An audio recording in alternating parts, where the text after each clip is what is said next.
Jésus marche sur la mer, Marc 6, 45, 52. En le voyant marcher sur la mer, les disciples pensèrent que c'était un fantôme et ils se mirent à pousser des cris. Tous en effet l'avaient vu et ils étaient bouleversés. Mais aussitôt Jésus parla avec eux et leur dit « Confiance, c'est moi, n'ayez pas peur ». Après avoir nourri miraculeusement une foule, Jésus garde la maîtrise des événements, comme en témoignent quelques verbes dont il est le sujet. Jésus oblige ses disciples. Il leur donne un ordre qui, en les éloignant de lui, les dispose à vivre une expérience de foi.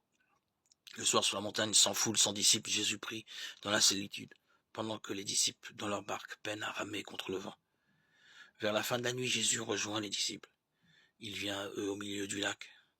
Jésus marche sur les vagues, comme il est dit de Dieu dans le livre de Job 9:8. Saisis de peur, les disciples croient voir un fantôme, car la mer symbolise toutes les puissances hostiles à Dieu et à l'homme.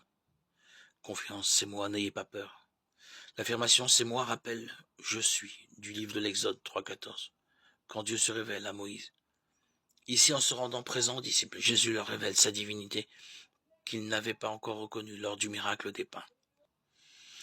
Obéir à un ordre du Seigneur peut nous conduire dans des situations de grande épreuve où il est difficile de le reconnaître.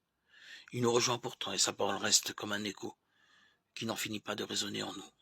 Confiance, c'est moi, n'ayez pas peur. Comme Jésus, nous pouvons entretenir notre confiance en Dieu par de vrais temps de prière personnelle. Comment nous centrer davantage sur une connaissance intime du Christ?